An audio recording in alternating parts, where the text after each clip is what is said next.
un husky. Un husky est un type de chien.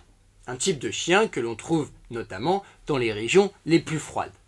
On appelle également les huskies, le husky, on l'appelle ce genre de chien généralement le chien de traîneau.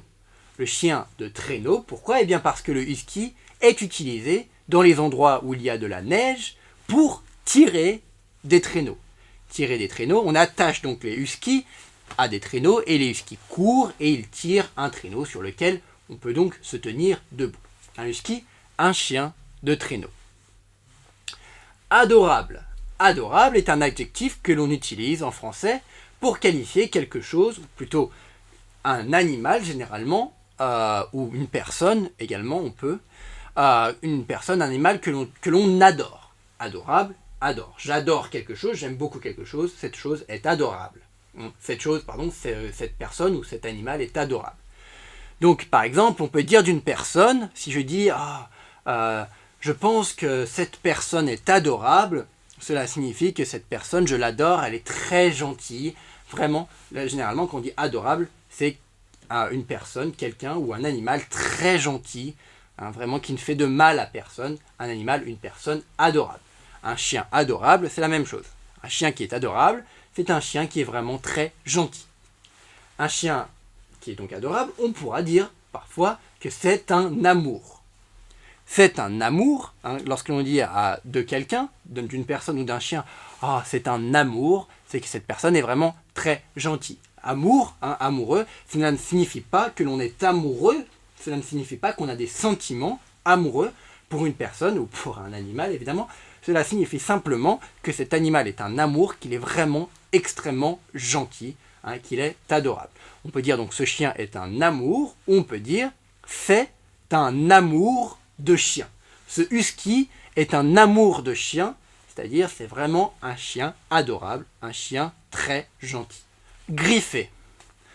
Un chat a des griffes, et un chat peut donc vous griffer. Les chiens en général ne griffent pas, les chiens mordent. Les chats, eux, ont des griffes, ils peuvent donc vous griffer. Tous les animaux qui ont des griffes, ou même les humains, avec nos ongles, peuvent nous griffer. On griffe avec nos griffes ou avec nos ongles. Primordial. En français, lorsque l'on utilise l'adjectif primordial, lorsque je dis quelque chose est primordial, cela signifie que cette chose est de première importance. Quelque chose de primordial est donc quelque chose de vraiment très très très important, de première importance. Prime, dans primordial, signifie première. C'est quelque chose donc d'extrêmement important. Pour vous donner un exemple, je pourrais vous dire que, par exemple, il est primordial d'avoir un visa pour se rendre en Chine. Si vous n'avez pas de visa pour vous rendre en Chine, eh bien, lorsque vous allez descendre de l'avion, vous allez vous faire arrêter par la police. Donc, il est primordial de préparer son visa avant d'aller en Chine, lorsque l'on est français, évidemment. L'éclairage. L'éclairage d'un appartement, d'une maison, d'un logement, d'un bâtiment, peu importe, est tout ce qui touche, tout ce qui est lié à la lumière dans ce bâtiment, dans cet appartement, dans cette maison, etc. L'éclairage, donc, c'est ce qui est lié à la lumière. Lorsque l'on parle d'éclairage dans un appartement, dans une maison par exemple, eh bien, on va peut-être parler des luminaires. Les luminaires, eh bien, ce sont l'ensemble des appareils qui produisent donc de la lumière. Une lampe, par exemple, est un luminaire. Donc les luminaires, ce sont l'ensemble des appareils, des objets dans notre maison que l'on utilise pour produire de la lumière, pour avoir donc un éclairage. Un éclairage peut être donc plus ou moins lumineux. Très lumineux, beaucoup de lumière, peu lumineux, peu de lumière. Lorsqu'un éclairage est peu lumineux, on peut même dire qu'il est terne. Un éclairage terne, lorsqu'un endroit a une lumière terne, eh bien c'est qu'il n'y a pas beaucoup d'éclairage, il n'y a pas beaucoup de lumière. Aller trop loin. En français, lorsque l'on dit que l'on est allé trop loin, c'est que l'on a exagéré. On a exagéré, on est allé trop loin, on a fait trop de choses. Par exemple, si je m'engueule avec vous ou avec ma copine, disons que je m'engueule avec ma copine, je me dispute avec ma copine. Eh bien, peut-être après la dispute, eh bien, peut-être que je dirais à ma copine, écoute, je suis désolé, je suis allé trop loin, j'ai exagéré, je n'aurais pas dû te crier dessus, je n'aurais pas dû m'énerver comme je me suis énervé. Aller trop loin, c'est lorsque l'on exagère avec quelque chose. Donc là, par exemple, c'était à propos de moi qui me suis, par exemple, trop énervé, mais on peut donner d'autres exemples. Par exemple, si quelqu'un a des idées très différentes des nôtres et que l'on est en train de débattre et que vraiment on n'aime pas les idées de l'autre personne et que l'on dit là tu vas trop loin, cela signifie tu exagères, ce que tu es en train de dire n'est vraiment pas correct, tu vas trop loin. Donc on dit donc aller trop loin. Perfectionnisme ou perfectionniste. En français, lorsque l'on dit que l'on est perfectionniste, c'est que l'on essaye d'atteindre la perfection. Par exemple, si l'on me dit « Adrien, je trouve que tu es perfectionniste dans ton travail », cela signifie que vraiment tu essayes d'être parfait. Être perfectionniste, c'est essayer d'être parfait. Évidemment, personne n'est jamais parfait. Et généralement, lorsque l'on dit de quelqu'un qu'il est perfectionniste, ce n'est pas forcément un compliment.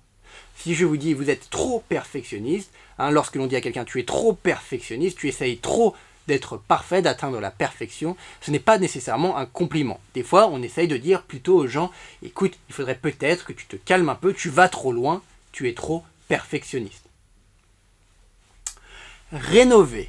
Rénover quelque chose, on l'a déjà vu auparavant, lorsque l'on rénove quelque chose, c'est que l'on remet cette chose à neuf. Remettre à neuf, rénover. Rénover contient nouveau, rénover, nouveau, c'est-à-dire faire en sorte que cette chose soit nouvelle encore. Je rénove ma maison, cela signifie que je vais faire des travaux dans ma maison pour remettre à neuf ma maison. Je la rénove. En langage familier, dans un registre familier, eh bien parfois on pourra dire que l'on retape sa maison. Je retape ma maison, c'est-à-dire je la rénove. Rénover, retaper, c'est plus ou moins la même chose, sauf évidemment que retaper fait partie du langage du registre familier. Chapeau. En français, lorsque l'on dit chapeau, c'est une autre façon de dire bravo. Par exemple, si vous venez de réussir votre examen, eh bien, je peux vous dire, félicitations, tu as réussi ton examen, chapeau. Chapeau à toi, comme si je prenais mon chapeau et que je l'enlevais, que je baissais mon chapeau pour vous applaudir, pour vous dire bravo. On dit donc chapeau.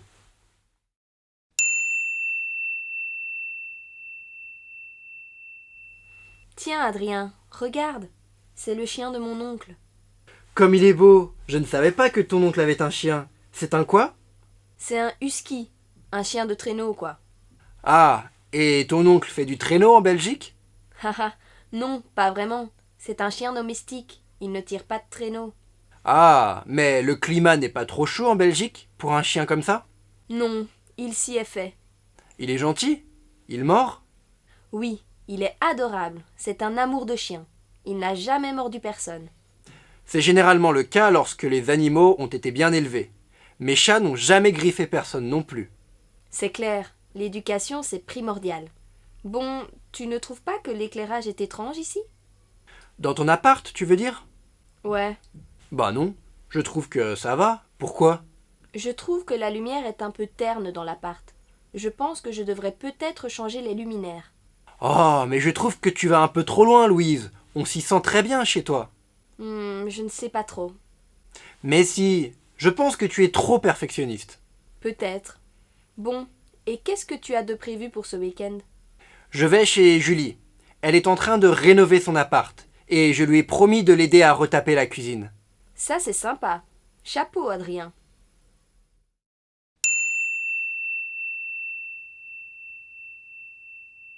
Tiens, Adrien, regarde. C'est le chien de mon oncle. Comme il est beau, je ne savais pas que ton oncle avait un chien. C'est un quoi? C'est un husky, un chien de traîneau, quoi. Ah, et ton oncle fait du traîneau en Belgique? Haha, non, pas vraiment. C'est un chien domestique. Il ne tire pas de traîneau. Ah, mais le climat n'est pas trop chaud en Belgique pour un chien comme ça? Non, il s'y est fait. Ici, dans ce dialogue numéro 3 de cette leçon numéro 27, Louise montre à Adrien une photo du chien de son oncle. Elle lui dit donc, regarde Adrien, c'est le chien de mon oncle, de l'oncle de Louise, qui habite donc en Belgique. Adrien répond alors à Louise, comme il est beau. Comme il est beau, le comme ici est utilisé pour insister sur le fait qu'il est beau. C'est comme lorsque l'on avait dit plus tôt, lorsque Louise disait que cette jeune femme, donc Julie, qu'elle avait croisée dans la rue, qu'est-ce qu'elle était belle, qu'est-ce qu'elle est belle, comme elle est belle, qu'est-ce qu'il est beau, comme il est beau. Qu'est-ce que, lorsqu'on utilise qu'est-ce que ou comme dans ce genre de phrase en français, c'est pour insister sur le fait que ce chien, que cette personne, que ce plat est beau, est bon, etc. Comme c'est bon, qu'est-ce que c'est bon, etc. Donc c'est ce qu'Adrien dit lorsqu'il voit la photo du chien de l'oncle de Louise. Il dit « Ah, comme il est beau !»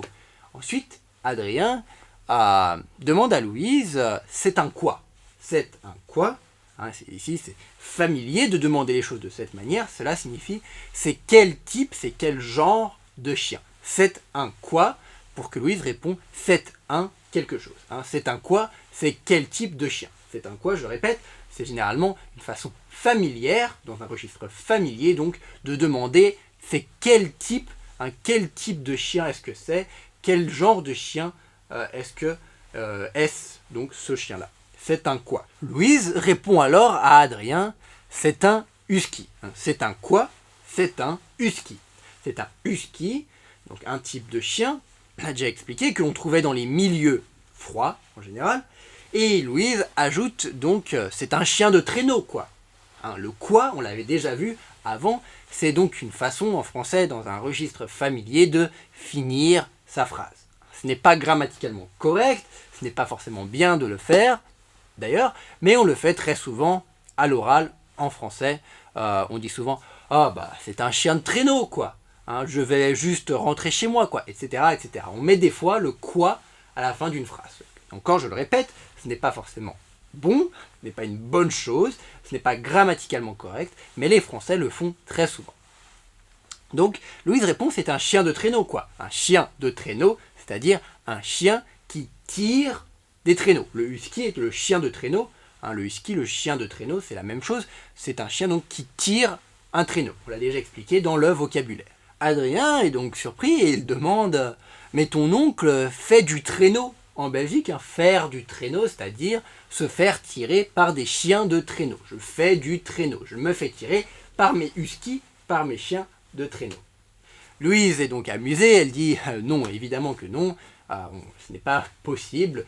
Ce n'est pas vraiment possible en Belgique de faire du chien de traîneau. » Elle explique non, ce husky est simplement un chien domestique. Chien domestique, un chien qui vit au domicile, donc au domicile de mon oncle. On l'avait déjà vu dans des leçons précédentes, les animaux domestiques, c'est-à-dire les animaux qui vivent au domicile.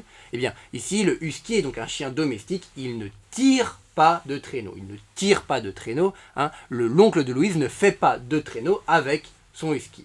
Adrien demande alors ensuite à Louise, mais le climat, c'est-à-dire la température, le climat, on l'avait déjà expliqué dans les leçons précédentes, le climat en Belgique n'est pas un peu trop chaud pour ce genre de chien, pour ce type de chien. C'est un husky, c'est un chien qu'on trouve dans les climats froids, dans les milieux froids. Est-ce que le climat justement en Belgique n'est pas trop chaud pour ce genre de chien? Louise répond alors à Adrien, non, il s'y est fait. Le chien, le husky de son oncle donc, s'y est fait. Il s'est fait donc au climat plutôt chaud. La Belgique n'a pas un climat chaud, mais pour ce type de chien qui vit généralement dans des climats froids, eh bien peut-être que le climat belge est un peu trop chaud. Donc elle dit, il s'y est fait, c'est-à-dire le chien, le husky, s'est fait, s'est habitué au climat belge. Se faire à quelque chose, c'est-à-dire s'habituer à quelque chose. Par exemple, je pourrais vous donner un autre exemple. Pour moi, il y a beaucoup de choses qui sont un peu étranges, pas habituelles en Chine, mais je m'y suis fait, ou je m'y fais. Je m'y suis fait, c'est-à-dire à ces choses qui ne sont pas habituelles pour moi, je m'y suis fait, je m'y suis habitué. Je m'habitue aux choses qui sont étranges, qui ne sont pas habituelles pour moi en Chine. Il est gentil? Il mord? Oui, il est adorable. C'est un amour de chien. Il n'a jamais mordu personne. C'est généralement le cas lorsque les animaux ont été bien élevés. Mes chats n'ont jamais griffé personne non plus. C'est clair, l'éducation c'est primordial. Bon, tu ne trouves pas que l'éclairage est étrange ici? Dans ton appart, tu veux dire? Ouais. Bah non, je trouve que ça va. Pourquoi? Ici, après que Louise ait expliqué à Adrien que le husky de son oncle, le chien de traîneau de son oncle, donc, se soit fait, se soit habitué au climat relativement chaud de la Belgique, eh bien Adrien demande ensuite, donc, il demande un peu plus d'informations sur le chien et il dit, il est gentil. Est-ce qu'il est gentil comme chien? Est-ce qu'il mord? Est-ce qu'il mord? On se rappelle, lorsque l'on mord, un chien qui mord avec donc sa gueule, et donc Adrien demande si ce chien mord. Louise répond que ce chien est adorable. Il est adorable, c'est-à-dire on peut l'adorer, on peut l'aimer beaucoup car il est adorable, il est extrêmement gentil.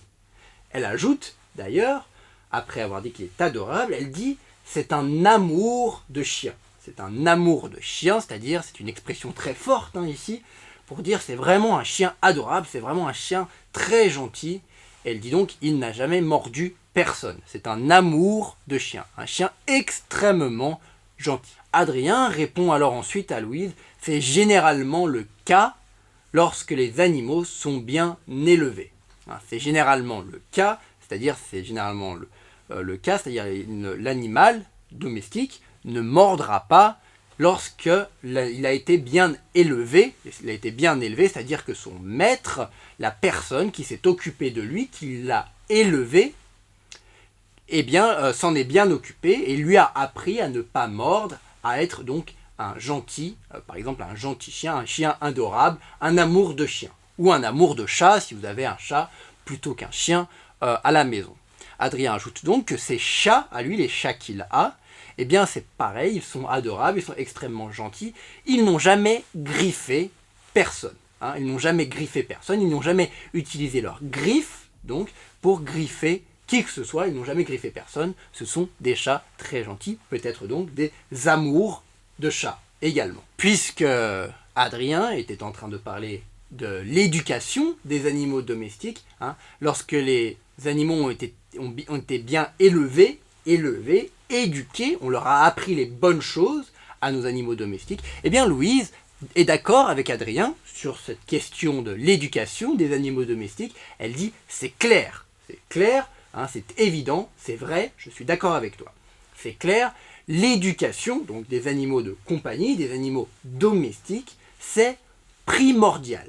C'est primordial, c'est-à-dire c'est de première importance, c'est vraiment extrêmement important de bien éduquer, de bien élever ces animaux de compagnie. C'est primordial. Ensuite, Louise décide de changer de sujet. Elle dit, bon, et sinon tu ne trouves pas que l'éclairage, la lumière, ici dans cet appartement est un peu étrange? Elle demande donc à Adrien, qu'est-ce que tu penses de l'éclairage, de la lumière donc dans mon appartement?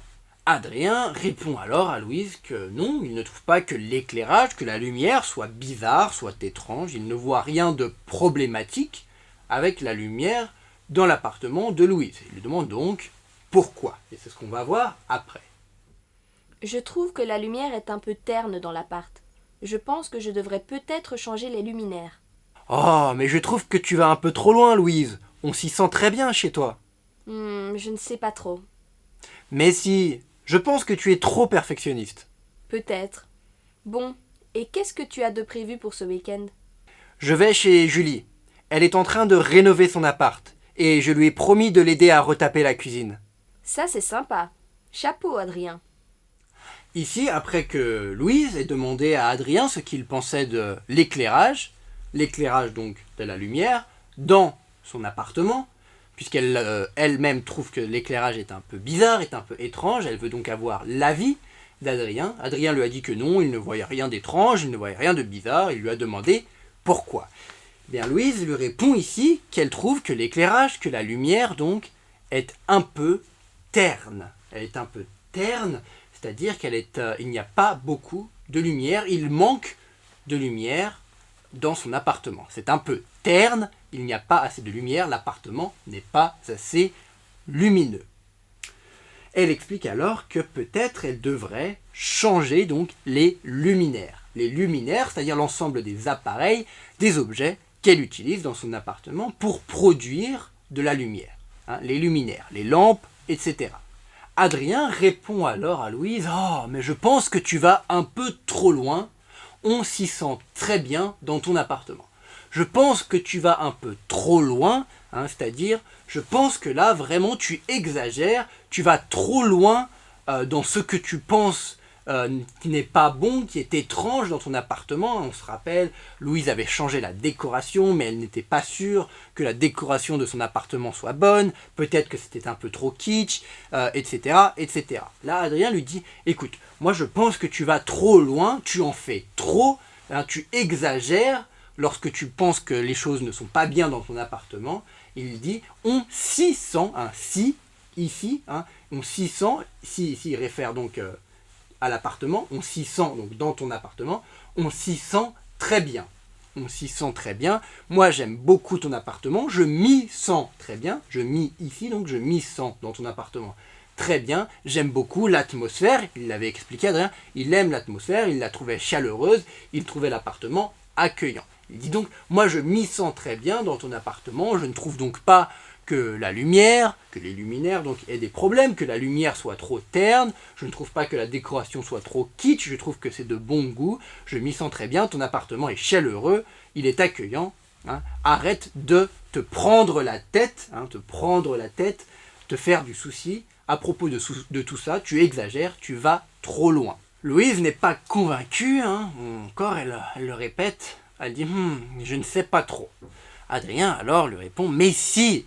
Et il faut que tu arrêtes donc d'être trop perfectionniste. Il dit à Louise, tu es trop perfectionniste. Tu recherches trop la perfection, tu essayes d'être parfaite dans ta décoration, dans la façon dont tu arranges ton appartement, dans la façon dont tu essayes de changer la lumière, etc. Tu es trop perfectionniste, tu recherches trop la perfection, tu essayes trop d'être parfaite, tu vas trop loin, il faut que tu arrêtes ça. Et Louise dit donc à Adrien, bon peut-être que tu as raison. Ensuite, elle décide de changer de sujet et demande à Adrien, bon et sinon qu'est-ce que tu as prévu pour ce week-end? Quels sont tes plans pour ce week-end? Qu'est-ce que tu vas faire ce week-end? Adrien explique alors qu'il va aller chez sa copine, Julie, dans son appartement, puisque Julie est en train de rénover, remettre à neuf, de rénover son appart. Elle est en train de le rénover.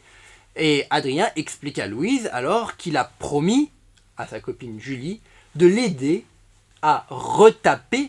Retaper, c'est la même chose, plus ou moins que rénover, mais dans un langage plus familier, de retaper la cuisine. C'est-à-dire d'aider sa copine Julie à refaire la cuisine, à la rendre mieux, à l'arranger, à la retaper, à changer les choses qui sont abîmées, à ramener de nouvelles choses, etc. etc. Donc à retaper la cuisine. Louise, alors enfin, répond « Ah, ça c'est sympa, c'est sympathique, c'est gentil donc de ta part, Adrien, d'aider ta copine à retaper son appart, à retaper la cuisine de son appart. C'est vraiment gentil, c'est vraiment sympa. » C'est la raison pour laquelle, pour finir, Louise dit à Adrien « Chapeau, chapeau Adrien, bravo, félicitations, c'est vraiment bien de te comporter comme ça, d'aider ta copine à retaper son appart. »